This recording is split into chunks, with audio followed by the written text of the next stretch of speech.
Amen. Que Dieu nous bénisse.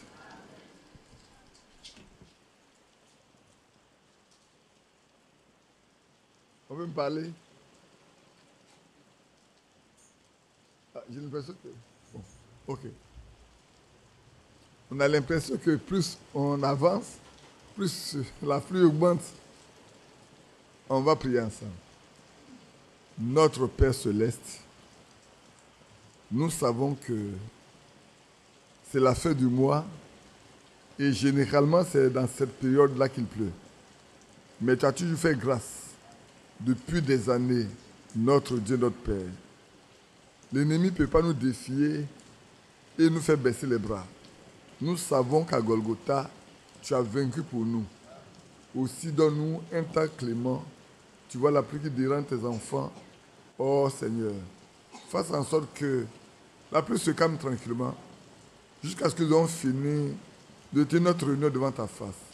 Alors que nous sommes là, nous comptons sur ta présence, notre Dieu, pour nous instruire, pour nous parler, pour nous enseigner et pour nous préparer à aller à ta rencontre quand nous savons que les jours sont quasiment finis. Combien de temps reste encore à vivre ici-bas, nous ne le savons pas. Mais ce que nous savons, c'est que bientôt tu viendras pour chercher les siens. Et nous sommes convaincus que par ta grâce, nous ne manquerons pas d'être présents ce jour-là. Parce que tu nous as élus pour cela. Gloire, honneur et louange à toi. Maintenant, instruis-nous. Enseigne-nous par nous ce soir encore. Au nom de Jésus-Christ. Amen. Que Dieu nous bénisse. Je sais que vous avez pu vous reposer un peu. Ça va? Ce n'est pas très bien pour certains. Il y en a qui tournent leur tête comme ça. Ils n'ont pas pu bien se reposer. C'est vrai, après une veillée, de toute façon, on ne peut jamais récupérer entièrement. Mais comme on a pris le rendez-vous de nous retrouver après les veillées, donc on tient compte de ça pour être là. Que Dieu vous bénisse. Qui a été béni pendant ces moments où nous avons passé la nuit? C'était tellement merveilleux, je pense, pour chacun de nous. C'est vrai. Je n'ai jamais vu mon frère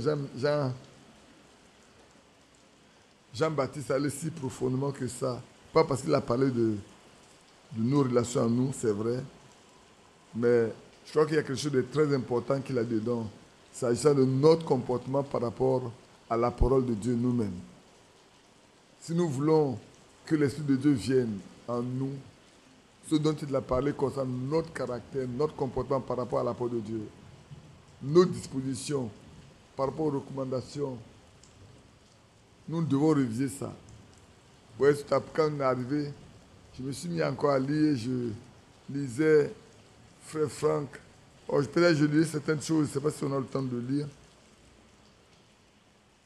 Je lisais seulement quand il parlait de ce que Frère Branham dit que dans ce message-là, tout ce qu'il faut pour l'enlèvement se trouve dans ce message. C'est pour ça qu'il s'est évertué à traduire, d'abord à faire éditer en écrit, parce que tu étais auparavant sur bande magnétique, les a reçus. Mais comme l'anglais américain, surtout de Frère Branham, est très difficile, il avait demandé à ceux qui étaient avec lui de faire transcrire cela d'abord pour permettre que cela soit traduit dans la langue anglaise, la chose allemande, et puis dans d'autres langues, également comme au Kenya où les frères se sont engagés à le traduire en Swahili, qui est la langue la plus populaire, la plus parlée de ces zones-là. Les prédications de 63 à 65 les a privilégiés parce qu'il a compris que ce sont les éléments qui sont nécessaires pour comprendre l'étendue, la profondeur du message que tu as donné en cette fin des temps. Et ce message contient tout. Il contient vraiment tout parce que Frère Branham même le disait encore en 63 comme il le dit. Il dit en juin 1933, il y a eu quelque chose de très important. Et cette chose-là vient de ce que le Seigneur a dit lui-même de sa propre bouche. Je t'envoie avec un message pour préparer la seconde venue du Seigneur. Et nous devons savoir que si le message prépare la seconde venue du Seigneur, nous devons nous y accrocher fondamentalement. Si quelqu'un veut faire partie de l'enlèvement, quelqu'un veut être membre ou partie de tous ceux qui sont en train d'être préparés pour le départ, il doit prendre cela au sérieux et ne pas s'en détourner outre mesure. Que Dieu nous bénisse. Qui a pu écouter également la prédication de frère Franck de ce matin? Je vous demanderai, vous avez écouté vous deux, non? Monsieur le couple. J'allais vous poser la question. En résumé, qu'est-ce que vous avez retenu? Hein, Chile? Viens. Mais au moins, fais-nous résumer succinct à tes frères et sœurs. Parce que j'ai bien envie de vous recommander de l'écouter. Mais n'a qu'à venir faire un résumé succinct simplement de ce que frère Franck a dit ce matin. Allô? Que Dieu vous bénisse. En substance, déjà, il est revenu sur le passage de Jacques 5 que nous étudions ici, sur la patience. Il est reparti également dans Job. Il a parlé de Job, de la vie de Job. C'était vraiment ce que, pour nous personnellement, c'était la preuve. Bon, ça a toujours été ainsi. Hein. Ce n'est pas seulement parce que nous sommes ici. On voit que le Seigneur conduit son Église. Et donc, il est revenu sur la patience. Mais d'entrée de jeu, avant, parce que généralement, c'est le frère Bog qui lit avant que nous ne commence. Mais cette fois-ci, il a commencé à parler avant que le frère Bog ne lise. Il a tenu à faire une précision sur le fait que nous ne devons pas regarder au comportement de Branham ou de Franck en ce qui concerne les Écritures. Il faut regarder à ce que les Écritures disent, à ce que Jésus dit. Donc je peux, pour emmener à chacun à les lire, je m'arrête là, ne pas rajouter d'autres choses. Que Dieu vous bénisse. C'est vrai que même ce que frère Badou a dit ce matin, frère Franck en a parlé.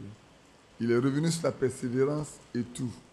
C'est vrai qu'il a insisté sur ce qu'on a déjà étudié pendant ce temps, sur Job, sur sa misère, sur sa patience, sur la faim également que Dieu lui a réservé.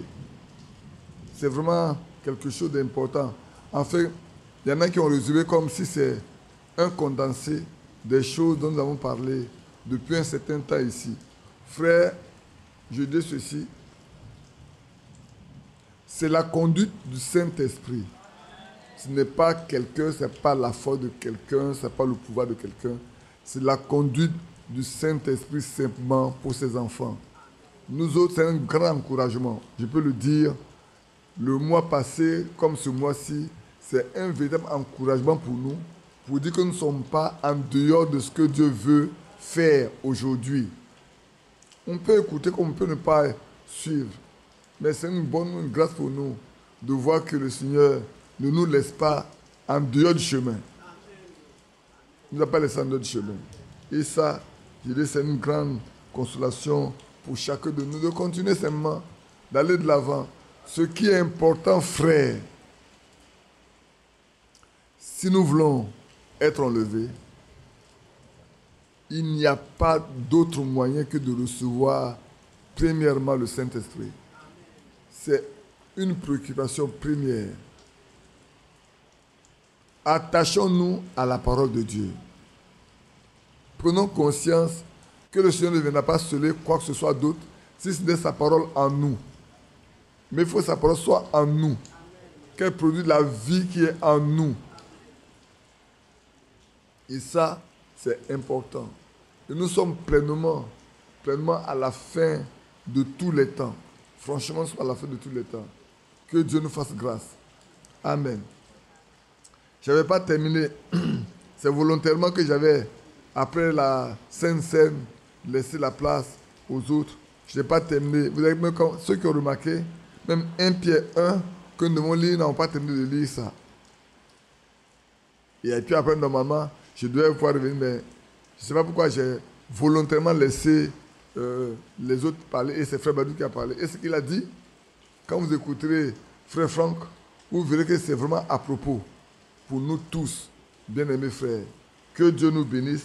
Donc on va reprendre 1 Pierre chapitre 1, le verset 12 au verset 23. On va lire quelques versets en plus.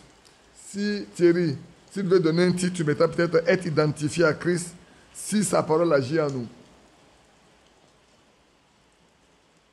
Nous pouvons être identifiés à Christ si sa parole agit en nous. Parce que nous savons que la parole et l'auteur de la parole sont un.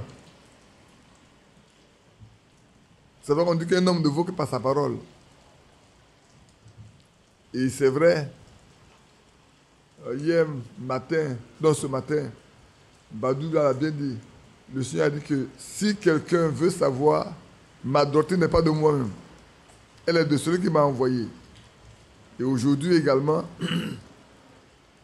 aucun véritable serviteur de Dieu ne peut dire, moi, c'est mon message. Moi, il n'en est pas un. Le message que nous prêchons, c'est celui qui a été donné par Dieu lui-même. Nous faisons que marcher sur ce message que Dieu a donné. Rester à l'intérieur. C'est pour ça que nous prenons plaisir à lire les brochures, à lire les lettres séculaires, à lire la Bible, à revenir là-dessus, à y demeurer fermement, parce que c'est la vérité. Et c'est vrai. Les apôtres ont marché avec le Seigneur, ils ont écouté sa voix, ils ont écouté ce qu'il avait à leur dire. Même quand il est ressuscité, il n'a pas apporté quelque chose de nouveau. Il est parti dans le psaume, dans les proverbes, dans les psaumes, dans les lois et dans les prophètes pour leur faire comprendre ce qui le concerne. Il est toujours resté à l'intérieur de la parole. Et c'est vrai. Et sa doctrine vient de Dieu. De sorte que tous les véritables serviteurs de Dieu ne reçoivent que ce que Dieu veut leur donner pour son peuple. Ils n'ont rien de nouveau à donner. Quand quelqu'un dit que c'est lui qui a quelque chose, c'est faux. Ce que nous avons est assez important. Dieu a dit, je t'envoie avec un message. En d'autres termes, Frère Branham n'a pas de message. Non, Frère Branham n'a pas de message. Mais Dieu lui donne le message. Le message n'est pas de Frère Branham, il est de Dieu. Il a dit, je t'envoie avec un message. C'est pour ça que, frère, c'est important que nous reconsidérons toutes choses selon la parole de Dieu. Et frère, comme l'avons dit dimanche passé, frère, on pourrait dire, le résumé de ce message-là, c'est de revenir à la parole de Dieu. Point final. Rien d'autre que ça. Revenir au commencement. Revenir à ce qui a été enseigné par les apôtres. À ce qui a été écrit par les prophètes. À ce qui était dans les psaumes. Oh, c'est vrai que j'aime bien le psaume chapitre 1.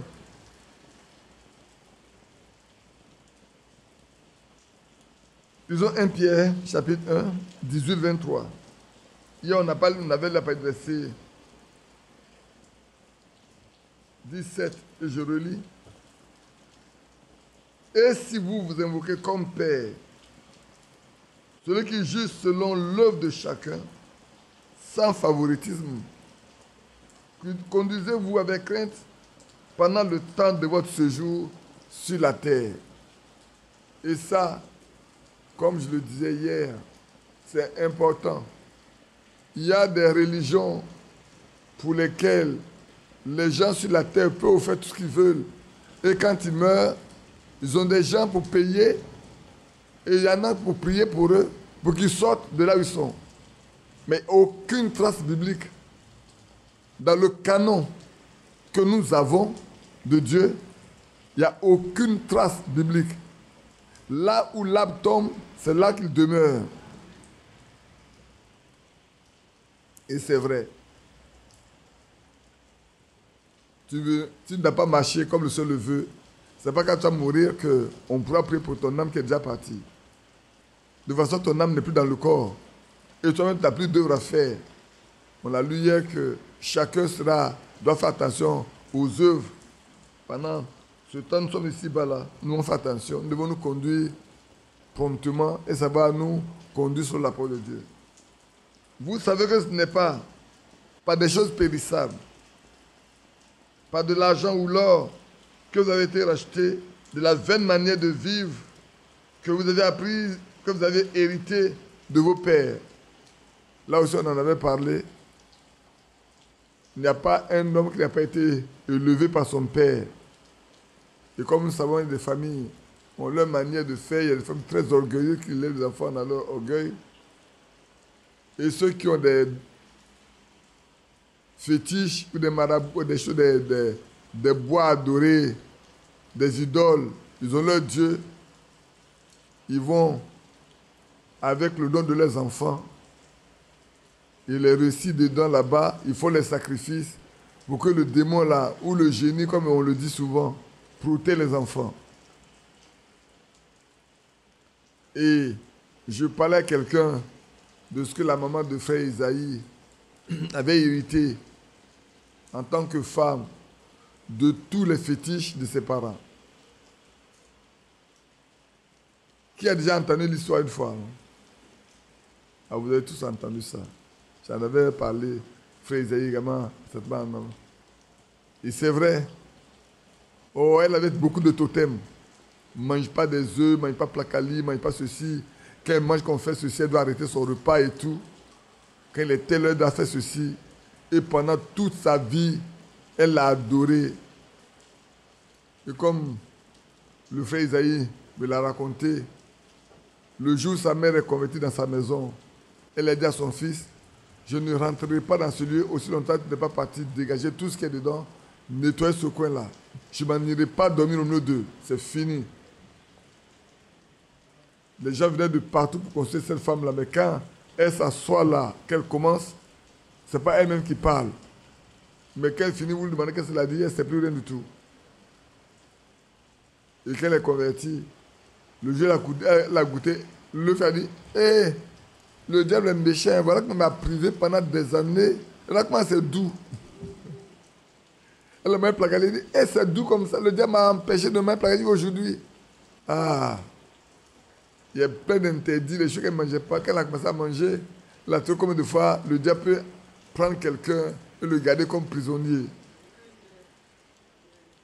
Et notre bien-aimé frère Isaïe a pris sa voiture pour aller dégager tout ce qui est dans la maison de sa maman, pour le renvoyer à ses oncles, pour que sa maman soit libre.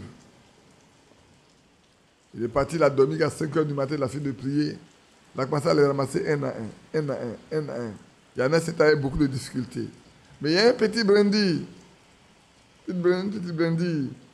de, on appelle ça, le brindille de balai là, qui est piqué comme ça sur le sol. Il a ramassé tout qu'elle est arrivé là, il pensait que c'est un petit truc, il va enlever ça. Qu'elle a fait comme ça, il s'est rendu que c'est comme un morceau de bois qui a des racines qui est là. C'est pas un petit balai là qui était là. C'est pas ça. Pourquoi? Parce que les démons sont dedans. La puissance des démons sont dedans. Leur puissance est là. Il a laissé les personnes se mettre à genoux. Quand il a vu, il s'est dit, ah, frère, ceux qui ne croient pas que le diable existe là, ils ont tort, hein. Ceux qui sont manipulés par le diable, ils sont devenus aveugles. Si tu ne l'as jamais rencontré, tu ne sais pas qu'il existe. Il faut l'avoir rencontré une fois. Hein. Si vous marchez ensemble là, en parallèle, tu ne le verras jamais, donc tu ne peux jamais savoir qu'il est là. Mais quand un jour vous vous rencontrez face à face, et que vous voyez comment les feux se rencontrent, alors vous savez bien qu'il a une puissance de feu aussi. Isaïe n'est pas se mettre. Allez lui demander, hein. Il va vous le dire, il n'est pas se mettre à genoux. Il s'est rendu compte que ce n'est pas une petite brindille de balai qui est là, c'est pas ça. C'est un petit symbole. Mais ce qui est derrière là est plus fort que ce qu'il pensait. Il a dû se mettre à genoux. Il a bien prié d'abord. Maintenant, il vient avec sa force. Ça sort. Parce que la puissance qui est en lui, qui est derrière lui, est plus forte que la puissance qui est dedans. Quand il a fini de prier, les démons ont compris que leur jour est terminé ici. Mais il n'a pas jeté ce petit balai là. Il a mis ça dans la voiture. Il a démarré. Frère, votre Isaïe pour parcourir 5 km. Allez lui demander. Il a fait une journée tout entière. Il démarre la voiture s'arrête. Il roule un peu, la voiture s'arrête. Il roule un peu, la voiture s'arrête. Jusqu'à ce qu'il arrive chez ses parents. Quand il arrive, son nom a dit, Mondri est libéré. Mondri, c'est qui? C'est la maman d'Esaïe. Il dit, Mondri est libérée. Elle est délivrée. Mais où est la boisson? Il dit, quelle boisson ça? Moi, je ne vais pas vous appeler, je ne vais pas donner avec vous. Ramassez votre affaire, la gardez ça là parce que vous voulez faire ça. C'est ainsi que la maman d'Esaïe a été libérée. Et puis, par la grâce de Dieu, elle a marché jusqu'à ce que le Seigneur vienne la chercher. Donc, vous savez, pensez-vous qu'un homme comme ça, dont la maman, elle-même, elle est en train d'adorer, vous prenez son fils, va pas adorer? Quand nous ne connaissons pas le Seigneur, mais si la personne qui est déjà là, son fils connaît bien ça, il l'a adoré. Allez demander à Isaïe. Quand il ne connaît pas le Seigneur, qu'est-ce qu'il a fait? Quelqu'un me dit, il a son pied sur les canailles de médicaments. Ah oui. C'est vrai, quand on ne connaît pas le Seigneur là, on a quelque chose en qui on met notre confiance. Et c'est ça qui nous tient. Nous autres, on a aussi expérimenté, on sait ce que c'est. Mais il y a un qui est tout puissant. Quand tu es avec lui, il n'y a rien qui puisse te vaincre. Frère, comme le frère a dit ce matin, nos épreuves sont les épreuves de foi. C'est notre foi qui est éprouvée. Dieu teste notre foi pour voir si notre foi est solide, est ancrée dans sa parole pour pouvoir obtenir les choses qui sont promises. Comme ce matin, je lisais, frère Franck disait que nous devons marcher comme Isaac a marché pour rentrer en possession. La conduite d'Isaac. Alors ça m'a poussé à aller relire tous les passages concernant Isaac. Et là, je suis arrivé au point où Rebecca était stérile. Et il a imploré le Seigneur en faveur de sa femme. J'y ai pensé, j'ai dit, mais Seigneur, aide-nous. Il a imploré le Seigneur pour que Dieu accorde des enfants à Rebecca. Que Dieu accorde des enfants à nos bien-aimés dans les foyers. Que la stérilité soit ôtée du milieu des enfants de Dieu. C'est une maladie. Et comme par son sang, par sa meurtrissure, nous sommes guéris, que de cette maladie également, tous soient guéris. Mais par le sang précieux de Christ comme d'un agneau sans défaut et sans tache, prédestiné dès notre naissance. Ah, que Dieu te bénisse. Prédestiné avant la fondation du monde, il fut manifesté à la fin des temps à cause de nous. Oh, ça me plaît quand tu dis, il a été manifesté à cause de vous à la fin des temps là. Je suis bien content. C'est pourquoi je suis aussi dedans. C'est pourquoi vous aussi êtes dedans. C'est pour ça qu'il a été fait maintenant. Regardez bien, il y a presque 2000 ans. Hein. Mais on nous dit que c'est à cause de nous. Et dans l'hébreu, on dit ceux-là dont le témoignage a été rendu à leur foi n'ont pas reçu ce qui leur a été promis. Et en plus, il ne peut pas terminer à la personne sans nous. Parce que Dieu a quelque chose de plus grand à faire avec nous. Oh, c'est tellement merveilleux. Frère, c'est pour ça que ne soyons pas négligents. Ne soyons vraiment pas négligents. Attachons-nous vraiment aux choses que Dieu a faites pour nous en ces temps de la fin. C'est vrai. Je le répète, bien-aimé, si ce message-là que Dieu a donné lui-même pour préparer sa seconde venue, a quitté les États-Unis. Je dis bien quitter les États-Unis. Aujourd'hui, si tu vas aux États-Unis, c'est quelques Africains qui sont là-bas, là, qui sont des croyants, a priori.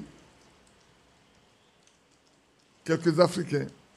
Encore peut-être, comme dans le message, il faut faire le tri. Là aussi, il faut faire le tri. Tout ce qui est dans le message n'est pas le message. Ça, comme vous disiez, les cyclistes, frère Franck, vous vous rendez bien compte de ça. Il y a tellement de groupes. Il y a tellement de dispersions que maintenant il faut savoir qui est vraiment dans le message, qui vit selon le message. qui se laisse conduire par l'esprit qui a conduit ce message, là c'est autre chose. Là c'est autre chose. Mais Dieu fera grâce à ses enfants. Par lui, vous croyez en Dieu, qu'il a ressuscité des morts et lui a donné la gloire, en sorte que votre foi et votre espérance reposent sur Dieu. Amen. Que notre foi et notre espérance ne reposent pas sur ni le message, ni sur Frère Franck, ni sur Frère Branham, ni sur aucun prédicateur de la terre, sur Dieu seul. Frère, que notre foi repose sur Dieu. L'apôtre Paul l'a dit, l'apôtre Pierre le dit également ici, nous devons comprendre que le temps est venu où nous devons avoir la certitude que notre foi repose sur Dieu, notre espérance repose sur lui seul.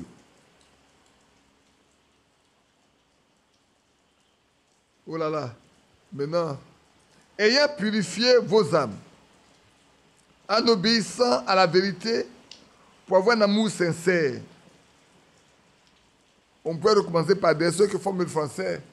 Il avait dit, mais on dit, nous avons obéi. Pourquoi obéissons-nous? Nous obéissons à la parole pour que nos âmes soient purifiées, afin que nous ayons un amour sincère. C'est en obéissant à la parole de Dieu que notre âme peut être purifiée. Quiconque n'obéit pas à la parole de Dieu ne peut pas s'attendre à ce que son âme soit purifiée de tout ce qu'il a corrompu jusqu'à maintenant. Frère, obéissons à la parole de Dieu.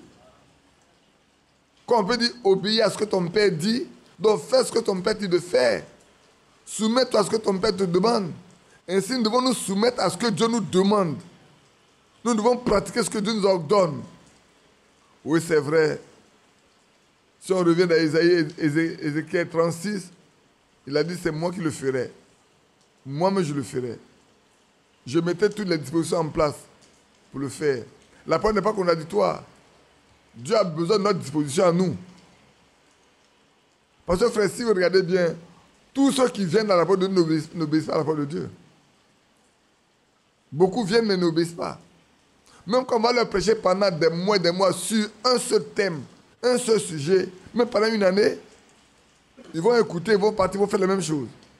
Quand Frère Branham pourrait dire, je dis aux femmes de ne pas s'occuper les cheveux, de ne pas porter des shorts, mais chaque fois que je les vois, le nombre de celles qui coupent les cheveux, qui portent les cheveux, devient plus nombreux. Il y en a un qui se permet de dire, tu me laisses tranquille, je suis une américaine, je peux faire ce que je veux. Aujourd'hui, tu peux dire à quelqu'un, je suis dans le message, moi aussi j'ai lu le message. Moi aussi je connais le message. Je fais ce que le message dit. Frère, vous voyez où on en est? Or, ce matin, j'étais en train de lire une brochure où Frère Branham se proposait de mettre Dieu à une femme qui avait une attitude désinvolte. Il a dit, ce jour-là, si elle arrive, lui-même va descendre la chair, il va l'attraper par la main pour la mettre dehors. On n'a qu'à partir. Ceux qui aiment dire, est-ce que ça servit de Dieu? Ils me demandent, mais qu'est-ce qu'il dirait de Frère Branham? Lui aussi n'a pas le Saint-Esprit? Frère, le temps est venu de prendre garde. Moi, je n'hésiterai pas à le faire. Nous ne sommes pas des prostituées. Nous ne sommes pas des vulgaires personnes. Nous sommes dans la présence du divin roi. Et nous devons savoir nous conduire devant lui. Aucun homme ne s'habille de manière désinvolte pour aller devant un président de la République et aller à un rendez-vous. Même devant un ministre ne le fera pas. Je me trompe? Même quand un ministre donne un rendez-vous à quelqu'un, il prend le soin de s'habiller correctement, de se conduire bien. Même quand il va l'attendre dans la salle d'attente pendant des heures, avant qu'il ne soit reçu, peut-être pour 5-10 minutes, il prendra le temps vraiment. Et il va arriver très tôt. Il va arriver très tôt. Hein.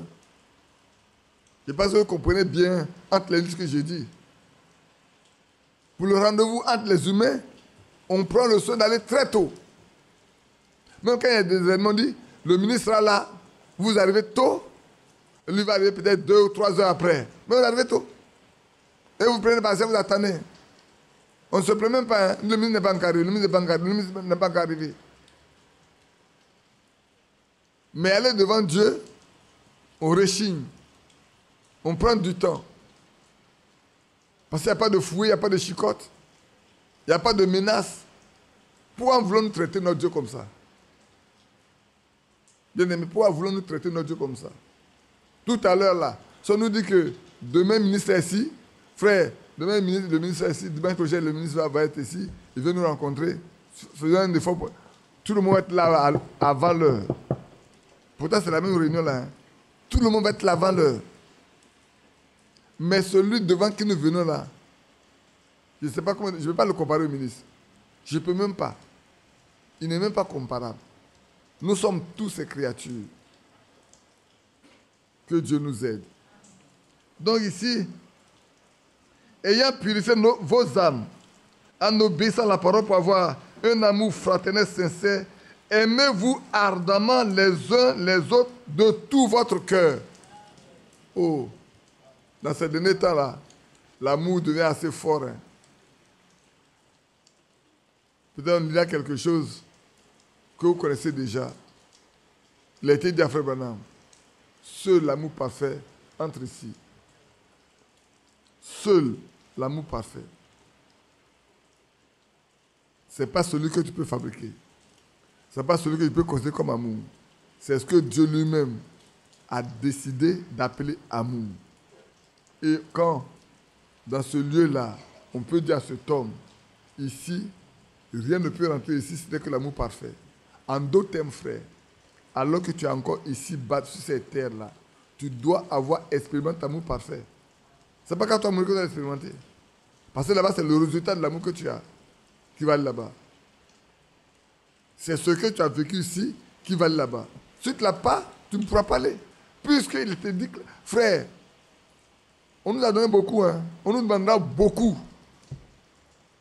On nous a beaucoup instruit. Tout ce que nous devons être là, il n'y a rien qui nous a été caché.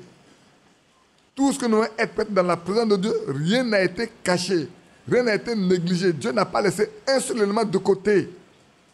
Il nous dit clairement que si quelqu'un veut aller en ce lieu-là, dont il a été question, il lui faut être parfait dans l'amour. Oui, frère. L'amour parfait. Rien que cet amour, rien que ça, l'amour parfait.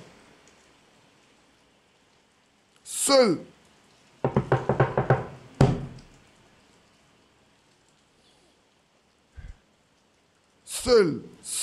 l'obéissance, l'amour parfait, frère, j'insiste. Prions pour que Dieu habite nos cœurs avec, il est l'amour parfait. C'est lui qui est l'amour parfait. Et nous devons avoir cet amour parfait entre nous. Aimez-vous les uns les autres. C'est le commandement que le Seigneur nous a donné. Jean l'a écrit, Paul l'a écrit, Pierre l'a écrit. Le Seigneur l'a prêché. Le Seigneur l'a prêché. Et Jean a écrit. Dans l'évangile de Jean, c'est le Seigneur qui en a parlé. Qu'on lit dans Jean 13 ou Jean 15, c'est le Seigneur qui en a parlé. Dans l'épître de Jean, c'est Jean qui l'a écrit. Dans l'épître de Pierre, c'est Pierre qui l'a écrit. Mais c'est poussé par le Saint-Esprit que les hommes ont parlé de la part de Dieu. Paul en a parlé à plusieurs endroits, dans Romains, dans Corinthiens, partout il parle de l'amour. Que l'amour remplit nos cœurs. L'amour est le lien de la perfection, dans Colossiens, c'est ce qu'il a dit. Dans Colossiens 3, l'amour est le lien de la perfection. Voulons être parfaits? Voulons avoir des liens parfaits entre nous? Frère, il n'y a rien d'autre qui puisse le faire, sinon que l'amour de Dieu, l'amour divin. Ce n'est pas l'amour qu'on va apprendre dans les systèmes. Non. Oh, les gens ont fait les œuvres comment on appelle, caritatives. Les œuvres caritatives disent, ça c'est l'amour. Ce n'est pas l'amour ça. Hein? L'amour donne les gens. Ça là, ce n'est pas ça qui va t'amener devant le Seigneur. Ça ne t'amènera nulle part. Les méchants le font aussi. Et qui sont-ils? Ceux qui font les œuvres caritatives là. Cet amour-là, il n'est pas conditionnel. Il est inconditionnel. Donc, reprenons cela, ayant purifié vos âmes en obéissant à la vérité, pour avoir un amour fraternel sincère. Aimez-vous ardemment les uns les autres de tout votre cœur. Alléluia. Je sais, vous êtes calme, dans ma cas, quand vous êtes calme comme ça, mais me dit, mais ils sont tous, est-ce qu'ils sont présents ou ils sont plongés dans quelque part, en train de regarder. Je sais. Je ne dis pas que vous êtes absent, vous n'êtes pas absent. Vous êtes présent, bien sûr. C'est parce que vous êtes tellement emporté, vous vous demandez. Frère, ça peut arriver à tout moment. Que Dieu ait pitié de nous, frère. Ça peut arriver à tout moment. Souvent, en train de regarder ceci, en peu de temps, Dieu peut faire accomplir toutes les promesses écrites dans sa parole pour la fin des temps. Il peut le faire. Il est Dieu. Il n'a pas besoin de te demander la permission ou de demander la permission à qui que ce soit. Il décide que de maintenant jusqu'à demain soir, tout doit finir, tout prendra fin. Quand il est soir pour nous, il n'est pas soir pour tout le monde. Hein. Alors si je regarde là où se trouve notre sœur Irène, mettez, maintenant il est quelle heure déjà? Il est déjà 17h, il est déjà 23h là-bas. Où elle est? Donc quand il va être autour de minuit pour nous, en pleine nuit, quand il est minuit, il est 6h du matin pour elle. Quand il est 1h du matin, il est 7h. Donc il est jour. Et pour nous, en pleine nuit, aller aux États-Unis, retourner en arrière. Vous voyez, non? Alors que elle, là, il est minuit, là, il est 6h du matin là-bas. Retourner aux États-Unis. Et ils sont vers le soir. Elle est le matin, nous on est à minuit. Nous on est à minuit, elle est le matin. Les autres sont vers le soir. Voilà ce que je dit. D'autres sont dans le lit. D'autres sont à la meule. D'autres sont au champ. De ce que faire, que tu dormes, que tu travailles, ou que tu sois le soir en train de te préparer à te coucher, la terre tout entière sera visitée à la fois, au même instant. À la même fraction d'heure, toute la terre sera visitée. Ce que Dieu veut faire, il va le faire entièrement. Et ceux qui doivent partir, partiront. Je ne veux pas dire ceux, nous qui allons partir, nous partirons. Amen.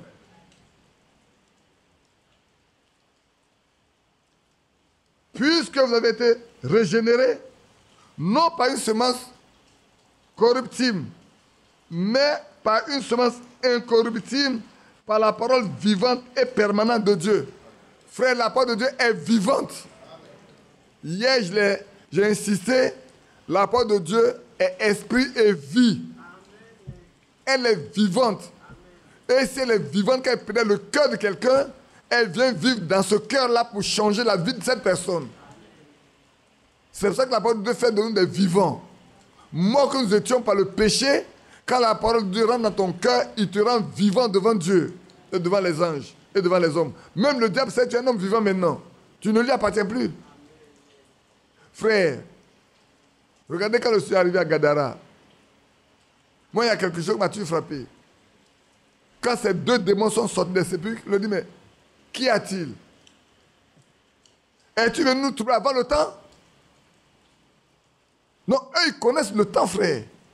Les démons savent le temps. Nous plaisantons. Est-ce que tu es venu avant le temps pour nous troubler? Si ce n'est pas encore le temps, laisse-nous faire ce pour lequel nous sommes là. C'est ce que ça veut dire. Tu es venu pour mettre un terme à ce que nous sommes en train de faire. Le contrat n'est pas encore terminé. On a un contrat pour agir juste en telle période. Ne précipite pas notre départ. Frère, le diable est là pour accomplir ce pour lequel il est créé. Vous devez vivre comme Dieu veut que vous viviez. En prenant au diable, tu dis au diable, stop! Désormais, je suis l'enfant de Dieu. Tu n'as plus de pouvoir sur moi. Mais conduisons-nous comme tel, frère. Nous devons nous conduire comme tel. Marcher comme tel. Parler comme tel. Agir comme tel. Et de montrer au diable que désormais, nous ne sommes plus soumis à lui. C'est vrai. Que cette parole vive en nous. Et si elle vit en nous, le diable ne peut pas l'enlever. Il n'y a pas assez de démons en enfer pour agir contre vous. Je me souviens encore l'année où on est parti à Dabré pour cette convention-là. Où un mois de monsieur Léo parlait à mes parents. Puis il a dit, voyez, vous aimez lancer des pointes. Nous sommes là. Quand on parle en bas, vous n'êtes pas content, vous lancez des pointes. Venez lancer vos pointes là. Nous, on est là. Vous verrez bien que ce n'est pas nous, que la personne qui est sur n'est plus forte que vous. Les vieillards qui sont dans les plus, ils ont pris les tabourets. Sont partis. Une semaine après, je passe, et puis il y a un jeune qui dit, ah, le voici qui passe, hein. Si c'est nous qui avons parlé à depuis, vous avez tué. Mais là, depuis, il a parlé, il est là. Il passe ici, il passe ici, il passe ici. Vous n'arrivez pas à faire quoi que ce soit sur lui. Ils se connaissent. Dans ce lieu-là, les gens se connaissent. Hein? Dans ce lieu, les gens se connaissent. La fois dernière, on disait que ce sont nos frères de Moulon qui sont mal conduits. Yapi m'a dit non, ce n'est pas nos frères de Moulon qui sont mal conduits. Ce sont les datiers de choses grandes dans le pays qui sont mal conduits. Sur un problème de terre, quelqu'un est parti au champ et puis les jeunes datiers l'ont pris. Ils l'ont bastonné jusqu'à presque laissé pour mort. Et c'est les gendarmes qui sont venus le prendre pour l'amener à l'hôpital. À leur tour aussi, eux se mettaient un guet-apens. Ils ont attrapé 3 jeunes datiers, les ont chicotés dans leur village, pour garder au village. Chicotés jusqu'à le préfet est venu, le sous-préfet est venu, il a dit non. Le préfet est venu, non. Il dit, c'est pas toi qui les prends, c'est les gendarmes qui viennent les chercher. Que les gendarmes viennent les chercher. Donc les gendarmes sont venus les chercher. Et depuis ce jour, les datiers de choses ont décidé de mettre une barrière et de mettre des guet-apens pour tuer des gens. Ils ont dû tirer, comme on m'a dit. Le frère Anouma m'a envoyé un message où on a tiré sur 2 jeunes Togolais qui font le bandit là-bas. Par le gars, ils n'ont pas été, ils ne sont pas morts. On l'a amené à l'hôpital pour les soigner. Mais ça avait été sur un jeune bateau, ça allait être très grave. Ça allait être très grave. C'est vrai que hier soir, ce matin, quand on venait, à un moment donné, je me suis arrêté pour attendre les autres qui étaient avec nous. On dit, il faut qu'on vienne ensemble pour pouvoir venir. Pour ne pas que quelqu'un essuie le coup de ces personnes-là. Mais on a déjà prié, nous. On a dit, Seigneur, tu prends le chemin. Parce que chaque jour, chaque matin, ils sont là jusqu'au soir. Là, vous avez vu là. Ils restent là jusqu'au soir. Parce que c'est là, ils mettent les barrières là pour attaquer les gens. Non, frère, la parole de Dieu est vivante et efficace et permanente. Elle est permanente. Dieu étant permanent, sa parole est permanente, frère. Et puis, allons lire dans Isaïe 48. Allons lire un peu dans Isaïe 48. Hier, nous, on aurait pu lire tout cela, mais je ne sais pas, je n'ai pas voulu forcer. On va lire Isaïe 48, 17 à 18 et puis 20 à 22. Le verset 17 dit, « Ainsi par l'Éternel, ton Rédempteur, le Saint d'Israël. Moi, l'Éternel, ton Dieu, je t'instruis pour ton bien. Je te conduis dans la voie que tu dois suivre. » Amen. Voilà la promesse du Seigneur. Oh, si tu étais attentif à mes commandements, ton bien-être serait comme un fleuve et ton bonheur comme le flot de la mer. C'est merveilleux. Voilà la promesse du Seigneur. Il dit, ainsi par l'Éternel, ton Rédempteur. Job a trouvé son Rédempteur. Nous aussi avons trouvé notre Rédempteur. Il est notre Rédempteur.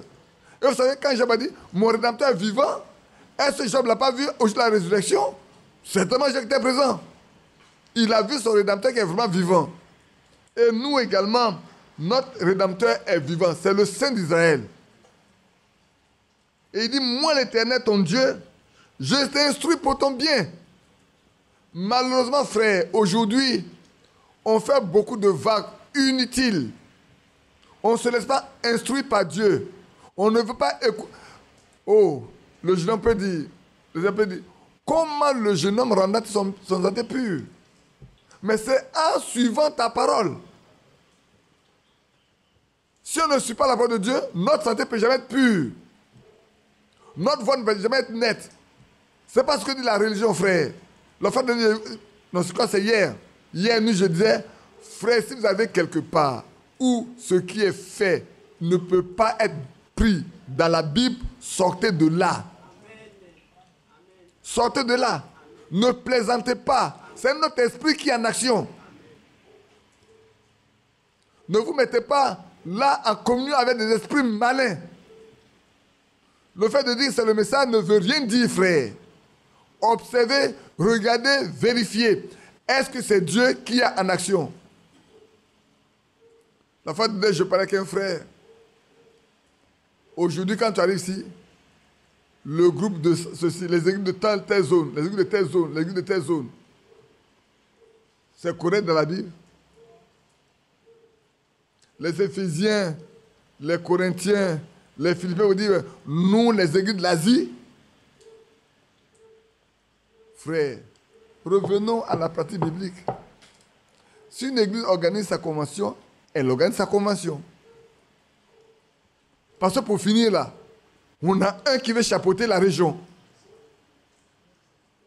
Quand on fait mode, il y a un qui veut être le patron de la zone. Oh, il y en a qui a dit les pasteurs zonales.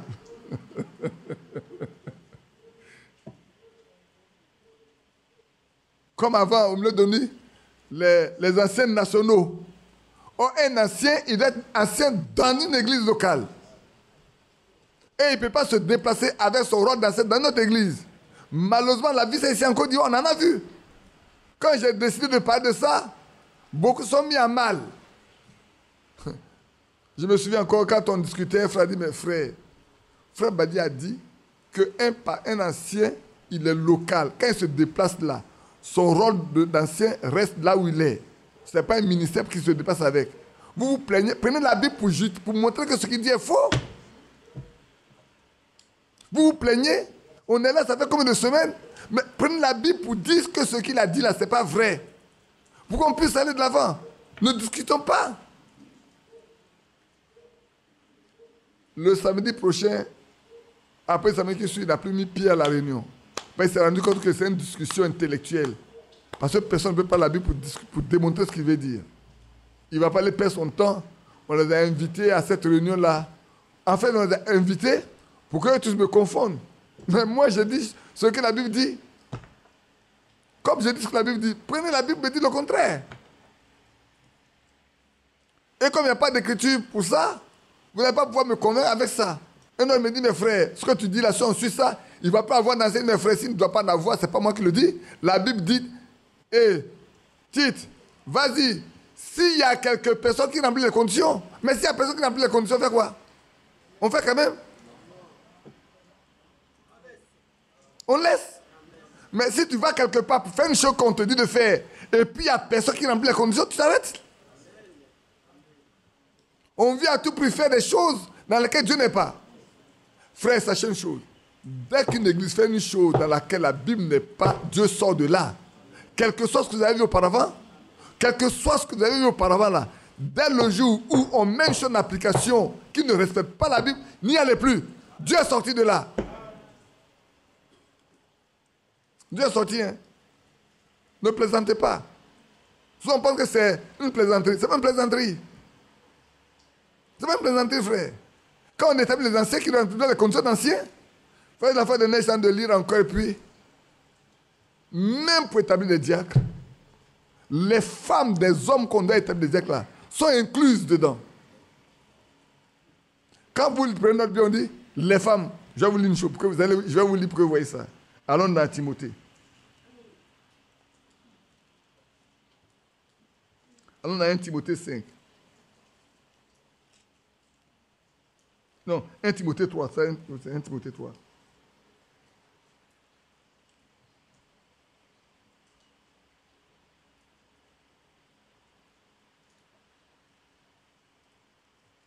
Nous allons rappeler verset 8.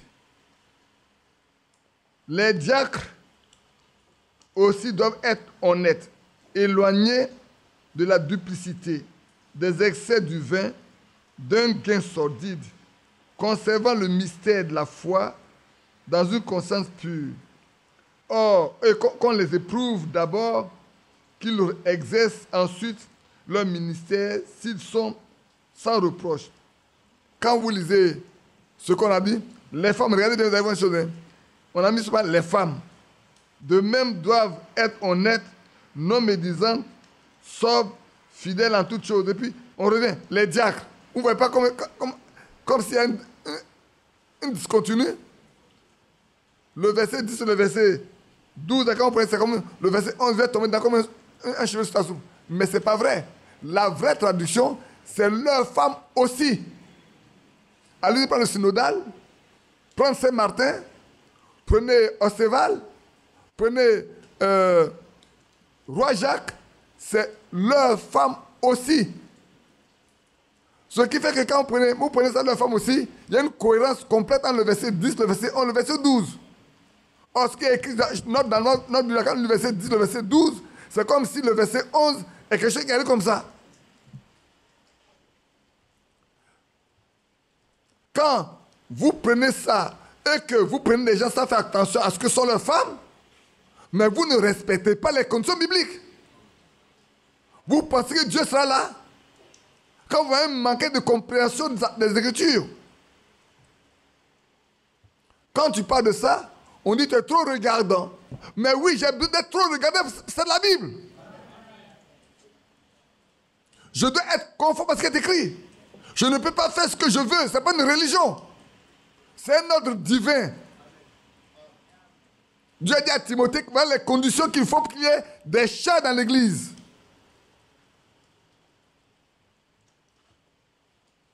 Alors en Côte d'Ivoire, il y a les anciens nationaux. Or, quand il y a un problème ici, ils se déportent eux tous là-bas. Quand il y a un problème ici, ils se déportent tous. Quand il y a un problème ici,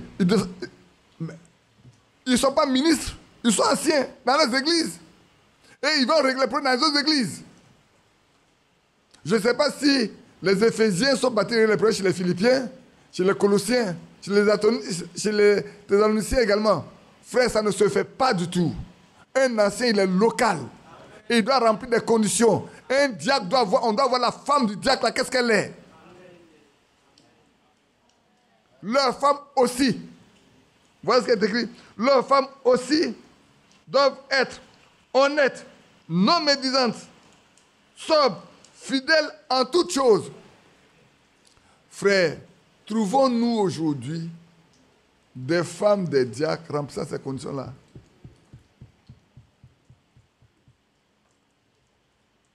Est-ce que des diacres-là, leurs femmes vivent comme ça? Mais un diacre dont la femme vit comme ça, toi tu es conscient que tu es en dehors de la volonté de Dieu. Mais pourquoi on reste? Parce qu'on va avoir un peu d'argent pour régler les problèmes de fin de mois.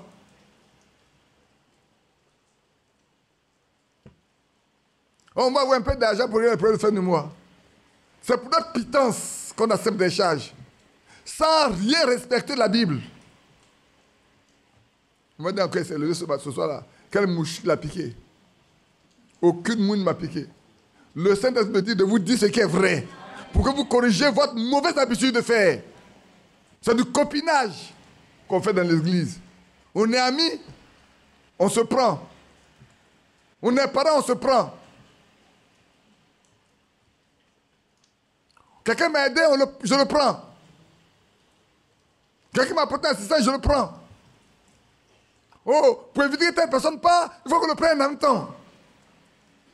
Mais depuis quand ça a été comme ça au temps des apôtres? Frère, retournons à la Bible. C'est ça le message. Retournons au commencement. Les premiers diacres dans Actes 6, ce ne sont pas les apôtres qui les ont choisis. Hein. C'est les apôtres qui les ont choisis. Il dit, choisissez entre vous, au milieu de vous, 6 hommes remplis du Saint-Esprit, de qui auraient un bon témoignage. N'est-ce pas? Ce sont des gens qui sont connus par les membres de l'Église. Ce ne sont pas les inconnus. On n'impose pas les gens à l'Église. Ils doivent être connus. De ce que les gens peuvent décider valablement, frère. Nous sommes tous ici. Ce soir, on n'est pas nombreux. Mais si on est là le matin, on est très nombreux, n'est-ce pas? Alors quelqu'un que moi je connais arrive là, je vais le prendre. Alors que vous ne la connaissez même pas. Vous ne connaissez même pas comment sa femme vit. Et on va le nommer comme diacre. Or, si je vous dis, choisissez au milieu de vous des hommes pour être diacre, Vous connaissez les maisons de vos frères que vous avez choisies. Je me trompe? C'est vous qui allez être juge d'eux. Ce n'est pas moi. Hein. C'est vous qui êtes juge d'eux. Parce que si je présente quelqu'un pour laquelle vous n'êtes pas d'accord avec frère, je pose un bémol. Je te vois, voilà tel point, as-tu examiné tel point, concernant telle personne. Je me souviens encore en 2009, quand mon fils innocent a écrit sa lettre qu'il est arrivé. Je dis, oh là là, on va dire Badi est parti trouver le petit frère de son gendre pour écrire parce qu'il n'est pas d'accord avec ce qu'on est en train de faire. Il dit, voilà ce qui va se passer. Il vient déposer sa lettre, je la lis, je donne ça, on lit, et puis on attend. Et puis après, c'est JJ, Zézé, Anissé qui arrive. Vous connaissez comment il est. Dans tout sa fouille, il est venu là. Pas pris chacun, découpé en 1000 morceaux, déposé, puis il est sorti. Après, c'est Yahoo Job qui arrive. Oh là là. Comme une foudre. Il n'y a pas un seul qui l'a laissé tomber. Les trois sont en harmonie parfaite dans ce qu'ils ont dit. Alors, me regarde. Moi, je vous regarde. Si j'étais un palabreur, vous savez, je montais là-bas quand on dit on ne veut pas. Non, non, non. Hier, vous m'avez dit que vous allez faire ça. Parce que Dieu vous conduit à le faire. Faites-le. Parce que hier, quand je vous ai dit que ce n'est pas possible, vous avez dit non. Entre vous et moi qui est conduit par le Saint-Esprit. C'est à ça que ça se pose. C'est ça que Frère Badou parlait hier. Entre vous et moi, alors, qui est conduit par le Saint-Esprit?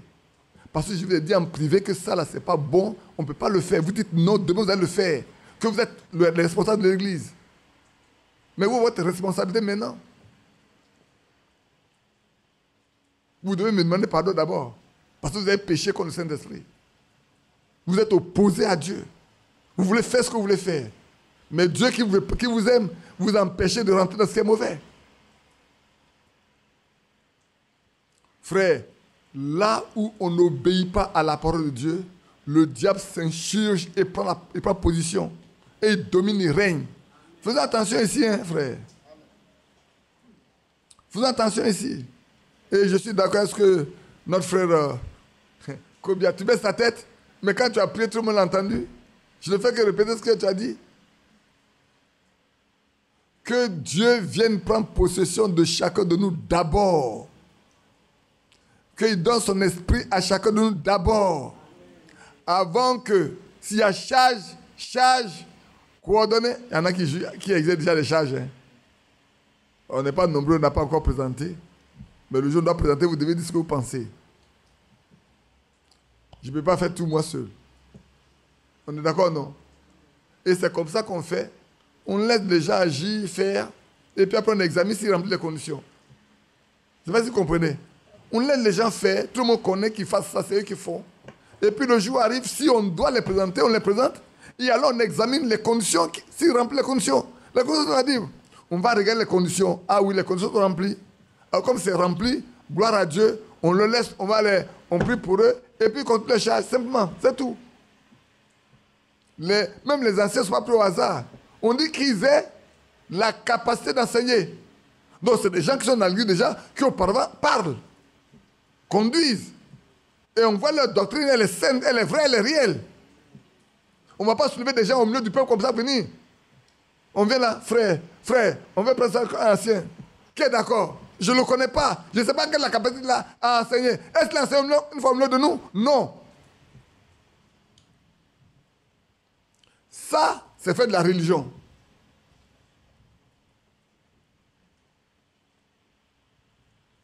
Je peux vous le lire ici. Hein. Je suis encore dans 1 Timothée 3. Ce n'était pas de mon sujet, hein, mais je suis dedans quand même. Je ne sais pas pourquoi je suis revenu là. Est-ce qu'il y a besoin? Il faut que l'évêque soit irréprochable, mari d'une seule femme, sobre, modéré, réglé dans sa conduite, hospitalier, propre à l'enseignement. Donc, c'est qu'il soit propre à enseigner. Ça, il a l'habitude d'enseigner, on sait, on connaît la doctrine qui suit. On va parler par quelqu'un de nouveau, c'est maintenant qu'on va le mettre là pour pouvoir prêcher. Et dans la catégorie, il y a 2 personnes. Il y en a qui ne savent pas prêcher du tout. On les appelle les administrateurs. il participe à la gestion de l'église. Dedans, vous allez avoir les trésoriers et tout. Ça arrive. Soit on pense que les diacres sont les trésoriers. Non, non, non. On dit bien, le mot diacre veut dire serviteur, diaconos. J'ai plus le temps de lire tout ça là. Je dis une chose peut-être là. Je cherchais encore le message dans lequel j'ai lu où la belle-mère de notre frère Branham était le concierge de l'église. C'était au temps de la Bible, on l'appelait diaconesse. Parce qu'elle fait un service dans l'église. Elle fait un service. Elle est concierge. Soit on nous dit chez nous, non, c'est les hommes ceux qui doivent nettoyer les... Où il est écrit, c'est les hommes ceux qui doivent nettoyer l'église. C'est écrit quelque part. Et c'est écrit dans la Bible.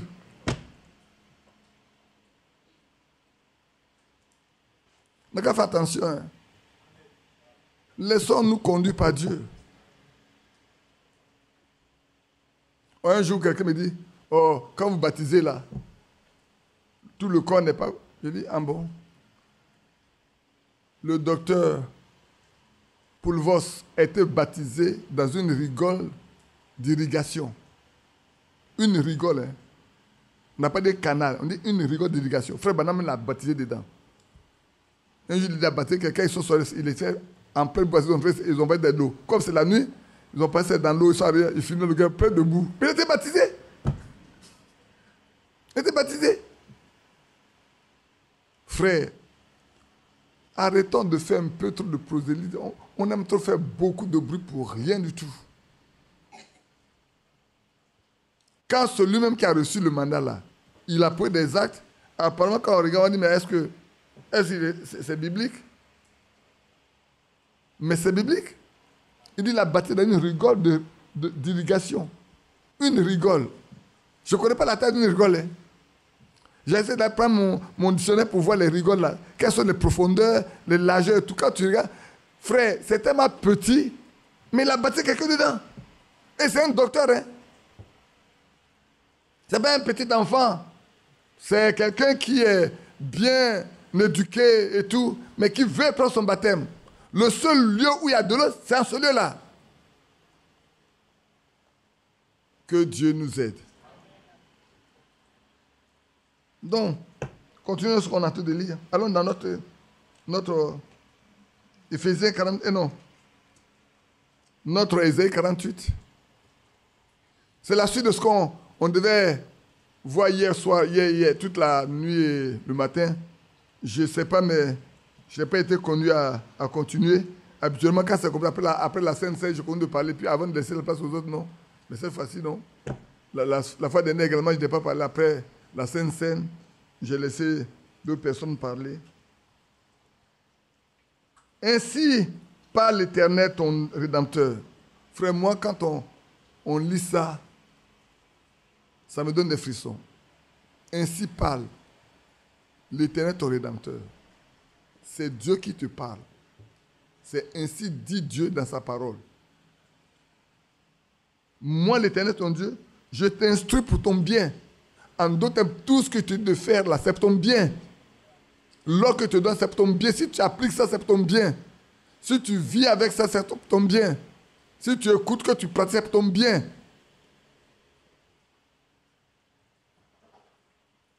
Je te conduis dans la voie que tu dois suivre. La voie que j'ai tracée pour toi depuis ta naissance.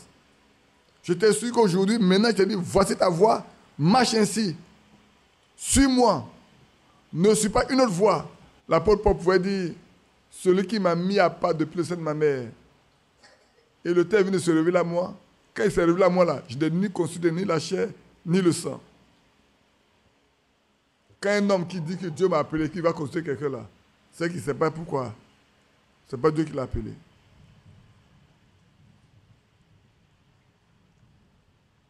Oh!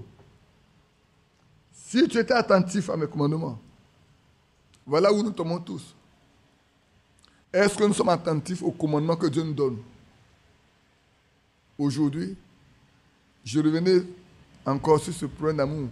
Quand on nous dit que seul l'amour parfait rentre en ce lieu-là, Est-ce que ce commandement-là, frère, nous faisons attention à ça? Nous faisons attention à ça pour que nous prions pour que Dieu nous donne de l'amour parfait, parce que c'est le Saint-Esprit, ceux qui le répandent dans nos cœurs.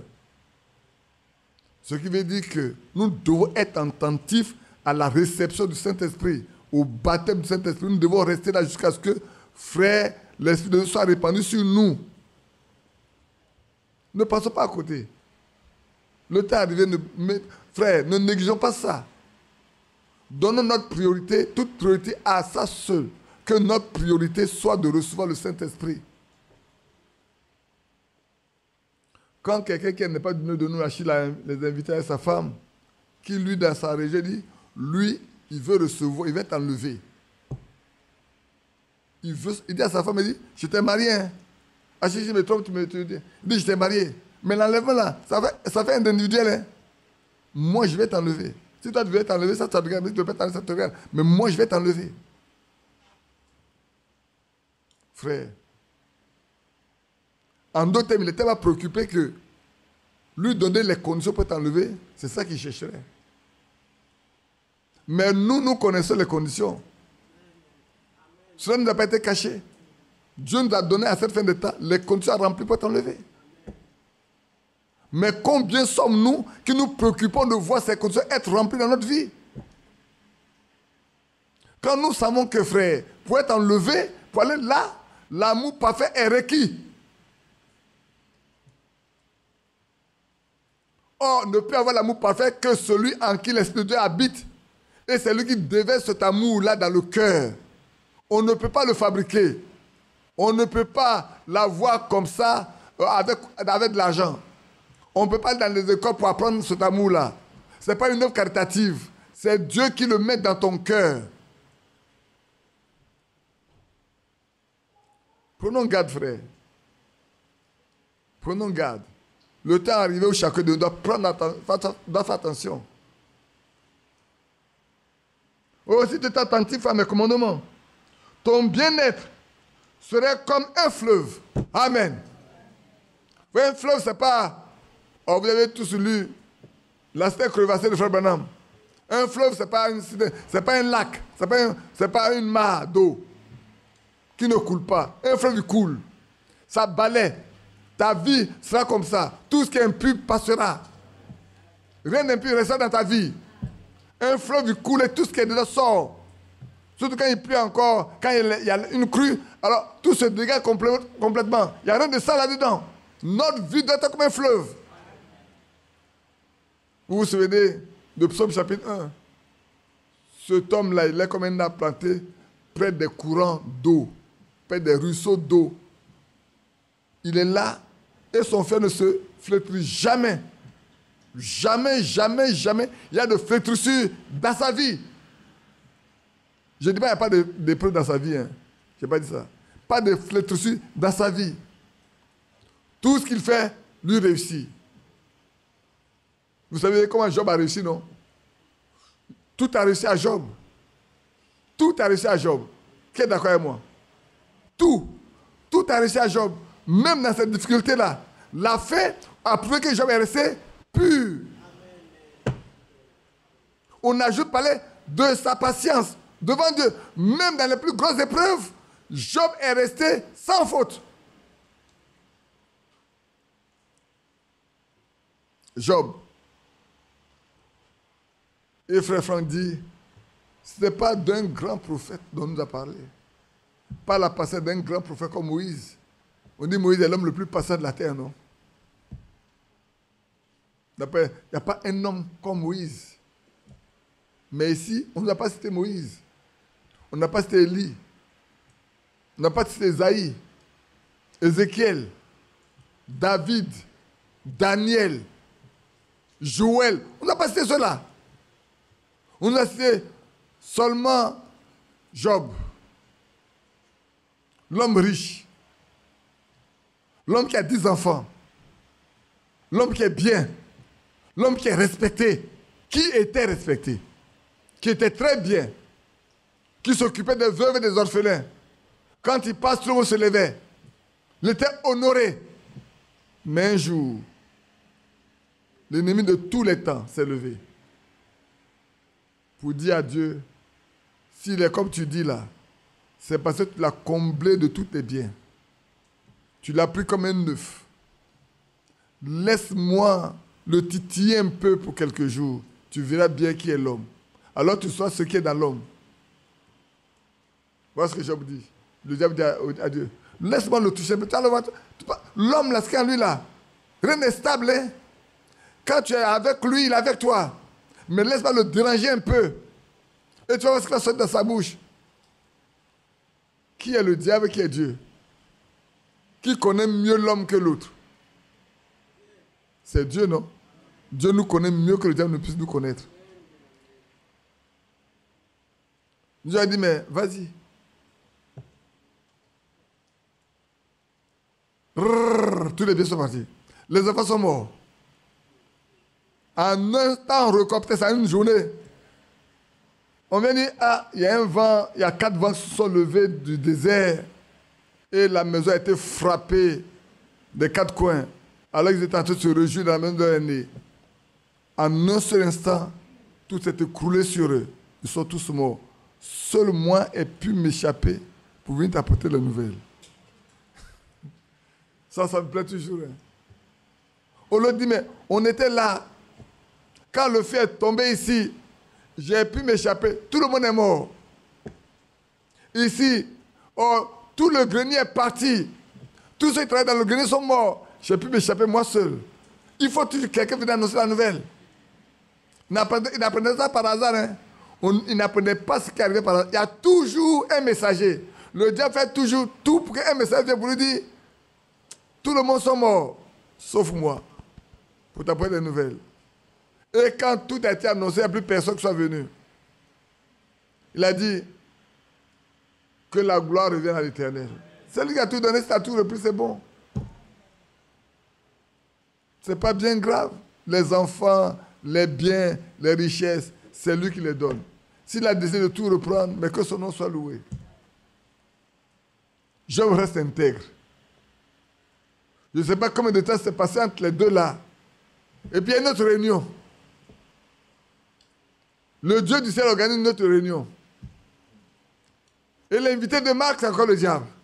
Il dit, mais tu as vu mon serviteur Job? Je t'ai dit, il n'y a personne qui soit intègre comme lui. Dans tout à fait, il est toujours intègre, imperturbable. Tu as dit que dans son cœur, là, si j'enlève tout, il va me régner. Mais il n'a pas régné. Il dit, mais tu sais, toi, tu es notre maître. Tu sais bien les choses. Les biens, là, c'est dehors. Quand tu as tout enlevé, là, il pense qu'il va avoir encore la force pour travailler, il va encore s'enrichir. Mais rends-le malade. Touche-le. Quand il ne pourra rien faire, là, il n'y a plus de biens, il n'y a plus ici. Et puis, il me permet de retirer tout le monde de lui. D'accord, c'est ce, tu vas voir ce qui va se passer. Il va te maudire. Il dit, vas-y, mais ne touche pas à sa vie. Ça, ce passage-là, je vais vous dire la vérité, chaque fois que j'arrive là, il dit, donc le diable peut toucher à la vie des hommes, mais ne touche pas à sa vie. Oh, du matin au soir, tout est parti chez Job.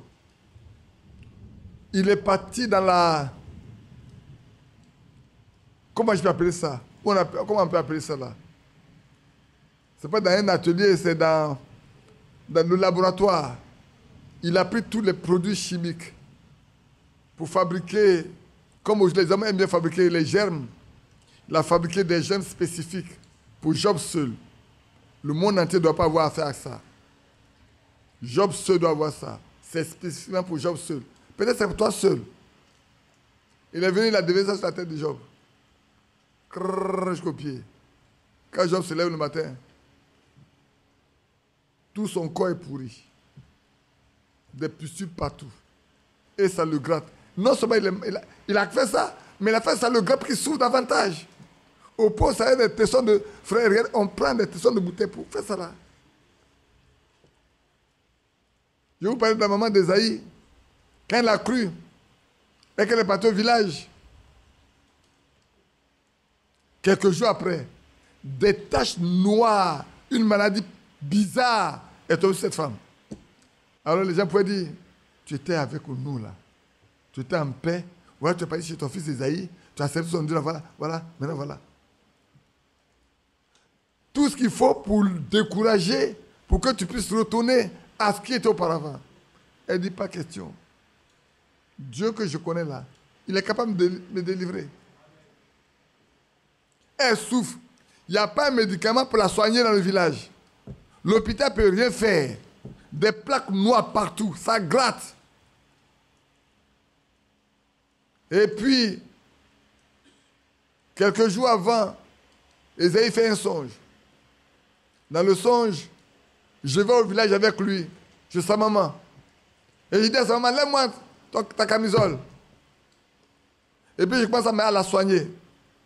J'ai une bombe à aérosol. Et je pulvérisais sur elle. Je la traitais, je la soignais partout. Et puis il se réveille, mais quelle est ce son bizarre? Et frère m'a dit, il y a quelque chose pour soigner ma mère. C'est quoi ça? Il n'a pas fini de réfléchir. Le matin, quand son petit frère l'appelle, il dit, ah, grand frère. En tout cas, la maman, ça va bien. Si tu ne vas pas la voir là, c'est son corps que tu as trouvé. Hein? Parce qu'il n'y a pas de médicaments pour la soigner. En même temps, son soeur lui réveille et dit, ah, donc c'est ce que Dieu m'a montré. Celui qui l'a soigné là, il va aller prier pour elle. Il m'appelle, il dit, frère. Il dit, frère, qu'est-ce qu'il a dit? Ah, il faut que tu viennes parce que ma maman est malade. C'est toi que j'ai vu la soigner en songe. Viens, on va aller, tu vas prier pour elle. J'ai dit, bon, le samedi, je me pointe avec le frère Joachim chez Esaïe. Il nous raconte tout. Et on doit partir. Mais il dit, attends d'abord. On va prier. On ne va pas aller prier pour ta maman. On doit aller la trouver guérie. Esaïe est vivant. Hein? Je dis, on doit aller constater sa guérison. On ne va pas pour prier pour elle. On prie pour qu'on aille la constater guérie. Frère, au jour du jugement là, mais Esaïe même est vivant. Donc, je n'ai même pas besoin de... Allez, n'attendez pas au jour du jugement, allez demander. Donc, on a prié pour qu'on aille voir sa maman guérie. On arrive au village, à ma voiture. Ce n'est pas la voiture d'Esaïe. Donc, elle ne connaît pas la voiture d'Esaïe. On arrive, voilà une femme qui est assise là, en train de éplucher le manioc. Esaïe regarde sa maman. Elle est en train de éplucher le manioc. Elle lève la tête et voilà. Elle dit, mais qui vient encore aujourd'hui ici? Esaïe était le premier à sortir de la voiture. Dès qu'Esaïe a ouvert la porte, il est sorti net. Sa maman s'est levée, elle a jeté son couteau. Elle a commencé à chanter un cantique. Elle danse, elle danse, elle danse. Esaïe se danse, il danse, il danse. Il a pris sa maman en main. Les deux dansent, dansent, dansent. Nous étions assis dans la voiture, on regardait le fils et la mère en train de danser, chanter des cantiques. Oh, c'est tellement beau. Je me demande si les gens n'étaient pas sur chaque branche d'arbre à ce temps-là. Et puis on arrive, on s'assoit. On nous demande les nouvelles. Esaïe dit, mais il y a quelques jours, je dors. Je vais mourir tellement malade. Et mon frère qui est là, je suis venu ici, c'est lui qui l'a soigné. C'est pour ça que je l'ai appelé pour qu'on vienne voir et qu'on prie pour elle. Mais il a dit qu'on doit venir ici, non pas pour prier pour l'avoir guéri. Et puis un vieux qui a dit, voilà, j'ai dit Esaïe là, c'est un sorcier. Ce qui se passe ici là, comment il a fait pour voir ça là-bas? À Sikensi, dans la zone de Boaké, à Sikensi, Esaïe est sorcier, c'est un sorcier. Et Dieu a laissé un seul point de marque pour que nous sachions ce qui s'est passé dans la vie de cette femme. Pour ceux qui savent, vous allez venir mettre ça dessus après. Là, elle a soulevé son pain et dit, elle a soulevé son pain et dit, oui, c'est noir comme ça. La seule tache, il dit, tout mon corps c'est comme ça. Tout mon corps. Il n'y a pas un endroit de mon corps qui n'était pas. Tout mon corps était comme ça. Mais un matin, je me suis levé, tout est parti. Dès que c'est venu, le matin, tout est parti. Mais Dieu a laissé ça seul, comme signe. Esaïe m'a dit, Esaïe, c'est pas moi, hein. C'est Dieu qui a soigné notre maman. Il connaissait. Et il a montré aux hommes là, qui voulaient la décourager dans sa foi, qu'il est capable de la sauver pour que ces hommes croient. Mes frères, vous savez, beaucoup peuvent voir et ne jamais se donner à cela. Isaïe m'a jamais dit que tous ceux qui étaient dans ce village-là, il y en a qui se sont convertis. Même son petit frère, je n'ai pas encore entendu son petit frère donner sa vie au Seigneur. Bref, revenons à notre sujet ici. Oh, si tu es attentif à mes commandements, ton bien-être sera comme un fleuve et ton bonheur comme le flot de la mer. Ton bonheur comme le flot de la mer. Rien d'impur ne reste sur la mer. Frère, chaque fois, tout ce qui est impur vient être jeté au bord. Et le flot de la mer regorge de grands poissons, de grandes richesses. C'est faux? On continue encore de pêcher dans la mer tous les navires qui ont échoué avec de grands trésors. La fois dernière, je regardais une émission où il y avait en Angleterre, les Indes, un grand commerce. Et puis un jour là, ils avaient rempli la cale de grands lingots d'or pour aller faire du commerce. Et là, pouf! Une tornade s'est levée et tout a coulé. Tout le monde est perdu. Tout le monde est mort. Et dans ces derniers temps, avec la science, ils ont la capacité de faire comme s'ils dégagent de l'eau complètement et on voit le sol. Et ils ont identifié à peu près là où se trouve ce navire. Et les gens sont allés pour chercher. Ils l'ont trouvé. Donc, il y a une question de partage de ce trésor de l'Angleterre et les pays visités. Frère, notre richesse, voilà ce qu'il dit ici. Il dit bien, ton bonheur, comme le flot de la mer. Que Dieu se souvienne de nous. Que nous soyons obéissants au point où, alléluia. Amen. Je ne sais pas pourquoi je les regarde, mais je pense que ça sera. Frère, votre bonheur sera comme le flot de la mer. Amen. Personne qui peut vider la mer, qui peut assécher la mer. Personne. Quand Dieu bénit, il n'y a personne qui peut arriver pour dire, moi j'enlève la bénédiction. Ce n'est pas possible. Le Dieu n'a pas pu. Hein? Vous voyez qu'avec Job, à la fin, c'est le double. Tout ce qu'il avait au début, tout ce qui était perdu. Oh, les gens ont pensé que tu es perdu pour Job. Mais quand Dieu s'est levé, alléluia, quand Dieu s'est levé, il a dit, Satan maintenant, stop. Tu as trop fatigué mon serviteur. Maintenant, je le restaure. Je restitue tout ce qu'il a perdu. Tout ce que tu as volé, je le lui redonne. Alléluia. Job s'est levé un matin. Les voisins sont surpris de voir Job marcher. Toutes les malades. On n'a pas eu besoin d'un médicament. On n'a pas eu besoin d'un médecin. Le matin, Job se lève. Tout est parti. Pourquoi? Parce que Dieu s'est levé. Dieu a ordonné. C'est lui qui est le Dieu qui nous guérit de toutes nos maladies. Il a donné l'or à la maladie. Il dit, Satan, tu retires de Job tout ce que tu lui as versé dessus.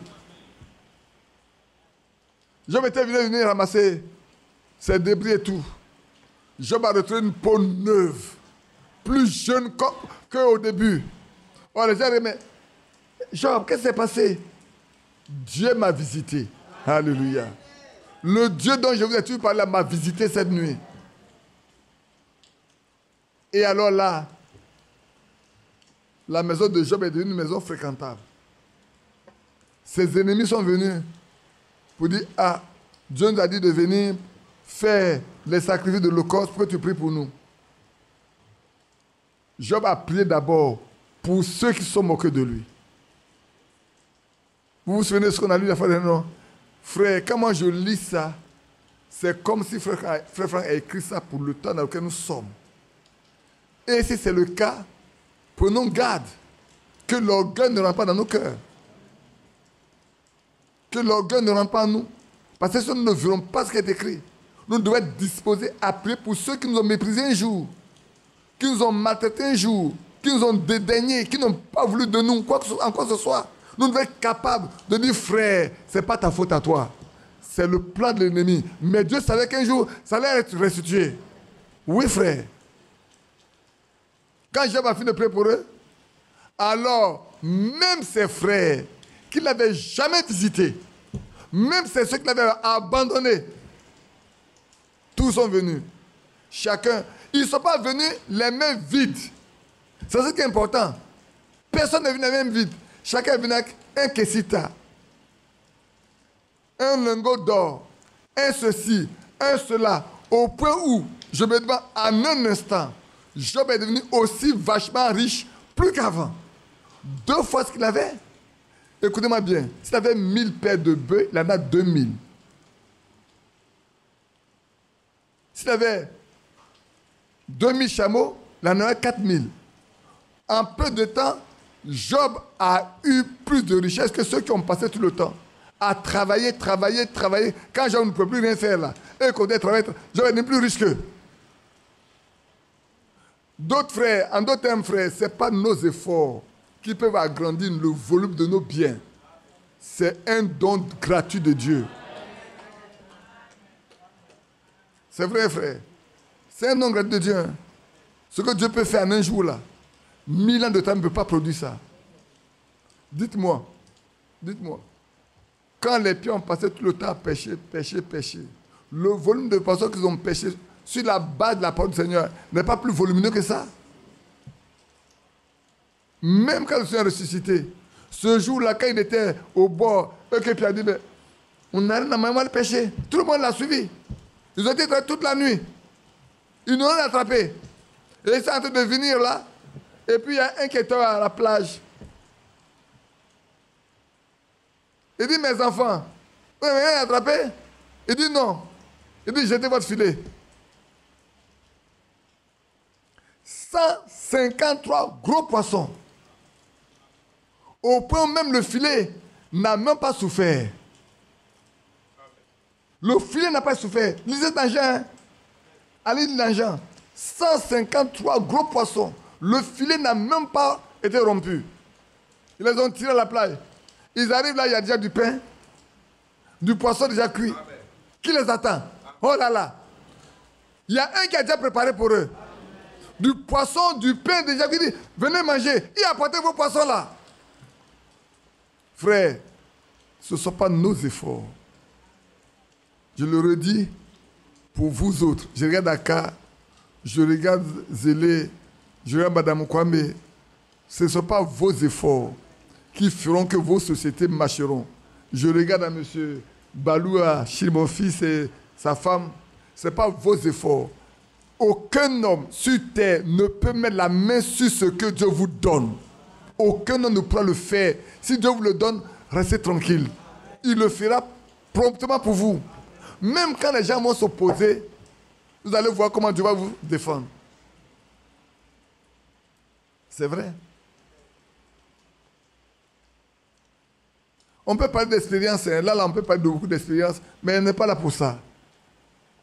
Comme j'aime dire aux gens, je n'ai jamais été renvoyé. Je suis toujours parti de moi-même. De toutes les choses, je suis parti toujours de moi-même. Toujours. Et quand je quitte ici, c'est qu'il a préparé autre chose pour moi. Et sa grâce a toujours pourvu. C'est pour ça que devant mes amis, l'Éternel mon berger, je ne manquerai de rien.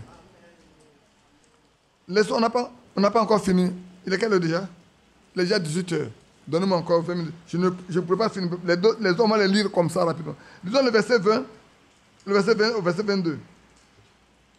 Sortez de Babylone, fuyez du milieu des Chaldéens, avec une voix d'allégresse, annoncez-le, publiez-le, faites-le savoir jusqu'aux extrémités de la terre. Dites, l'Éternel a racheté son serviteur Jacob. Amen.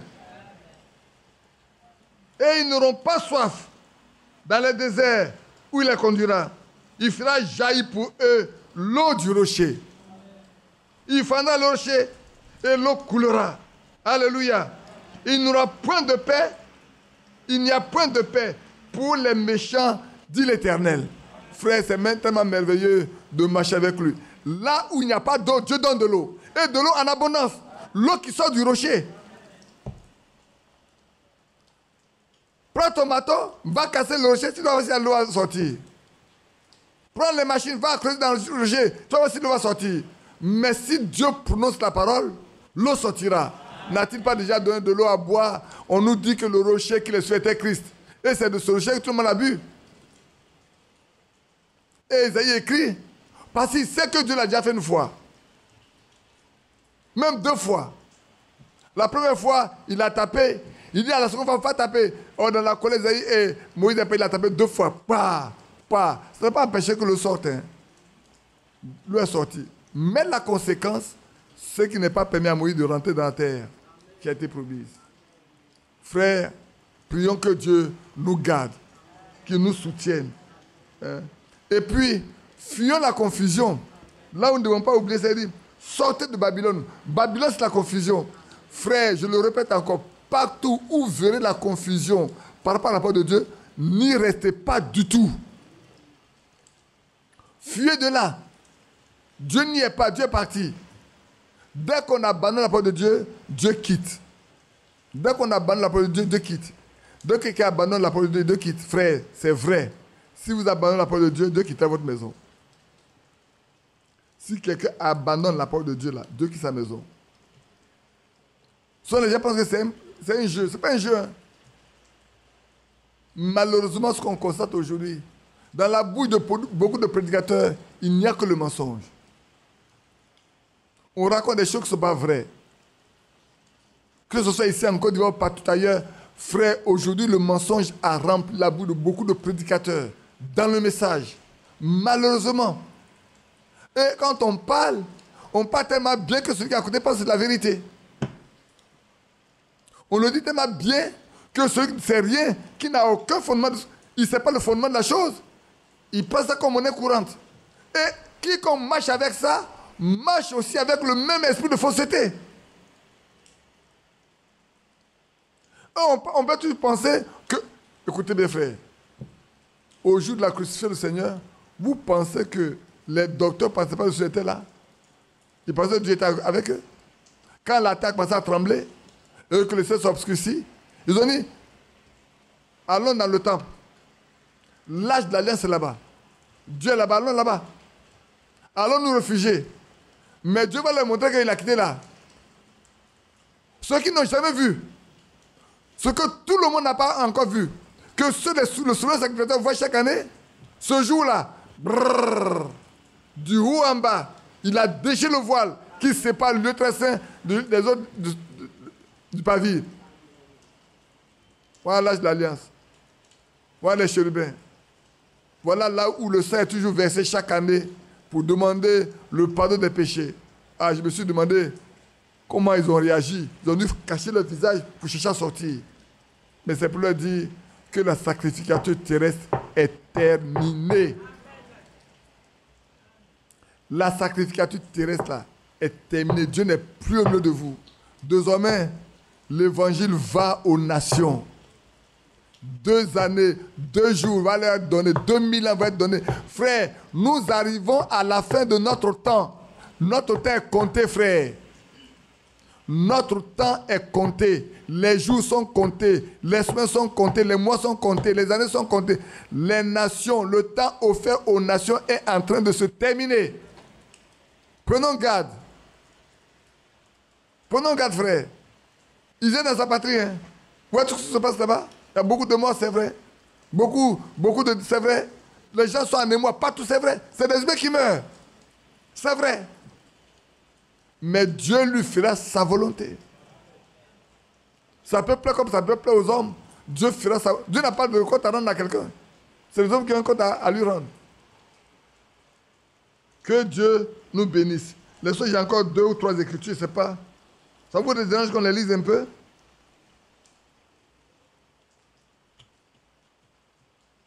Oh, j'ai parlé un peu ici de voir comment l'idolâtrie a commencé à s'incruster facilement, subrepticement. L'idolâtrie s'ingère parmi les enfants de Dieu aujourd'hui. Non pas parmi les enfants de Dieu, parmi le peuple. Je fais une différence entre l'Église et le peuple. L'Église, ce sont ceux qui sont sortis pour être préparés pour l'enlèvement. Le peuple, c'est toute la masse. Ils pensent que Dieu est au milieu d'eux. Mais non. Regardez en Israël, quand ils sont dans l'Égypte, ils sont dans l'Égypte, ils vont, le Seigneur est au milieu d'eux, et à un moment donné là, il y avait deux groupes. Hein. Il y a ceux qui croyaient, ceux qui ne croyaient pas. Oh, ils pouvaient bien se nourrir un peu de ce qui arrivait, recevoir quelques bénédictions. Mais Dieu connaissait bien ceux qui lui appartenaient. Il a dit, tous ceux qui ne lui appartiennent pas là, ils vont vivre pendant 40 ans dans le désert. Tout le monde va mourir d'abord avec la porte ne soit ouverte pour entrer sur la terre promise. Ils sont tous morts dans le désert. Ils sont morts dans le désert à cause de leur incrédulité. Sauf Josué et Caleb, les deux vivants, qui ont conduit les autres pour rentrer sur la terre promise. Et même à 80 ans, Caleb pouvait dire à Josué, la promesse que Dieu m'a faite là, maintenant je vais rentrer en possession. Donne-moi, j'allais combattre ces montagnes-là. C'est ce que Dieu m'a donné, j'allais les prendre. À 80 ans. Hein? Aujourd'hui, quand quelqu'un a 70 ans, il est en train de crouler sur les maladies. Caleb à 80 ans, il a encore la capacité d'aller combattre. Que Dieu nous aide, frère. Je pense que c'est bon. On peut laisser tomber les autres. Oh non. On peut laisser tomber les autres. On peut lire Romains 8, 14. Lisons Romains 8, 14 pour terminer. Lisons Romains chapitre 8, verset 14 pour terminer, que vous connaissez bien. Frère, c'est le temps où ce passage que nous allons lire soit effectif dans la vie de chacun de nous. Car tous ceux qui sont conduits par l'Esprit de Dieu sont fils de Dieu. Prions que nous soyons toujours conduits par le Saint-Esprit. C'est la preuve que Dieu nous a agréés et qu'il a fait de chacun de nous un fils ou une fille pour lui-même. Dans 2 Corinthiens 6, il a dit, ne touchez pas ce qui est impur. Sortez, sortez, mais ne touchez pas ce qui est impur et je vous accueillerai. Si vous touchez à ce qui est impur, Dieu ne peut vous accueillir. Le temps est arrivé où, frère, chacun de nous doit connaître ce qui est impur pour ne jamais toucher ça. Pour ne jamais rentrer en contact de tout ce qui est impur. Quand vous partez de l'Ancien Testament, il dit qu'un homme ne se souille pas, il ne touche pas ceci, ne touche pas cela. Si quelqu'un l'a fait, qu'on le met hors du camp, jusqu'à ce qu'il soit purifié. On le met hors du camp, jusqu'à ce qu'il soit purifié. Frère, le temps est arrivé où chacun de nous doit savoir qu'il ne va plus jamais rien toucher d'impur. S'il veut être accueilli par le Seigneur, plus rien d'impur, frère. Plus rien d'impur. Sortez, sortez, sortez. Partez, ne courez pas. Lui restera devant vous. Mais sortez, marchez avec lui. Et il vous accueillera. Il nous accueillera. Il nous fera grâce. Que Dieu soit loué. On peut se lever ensemble.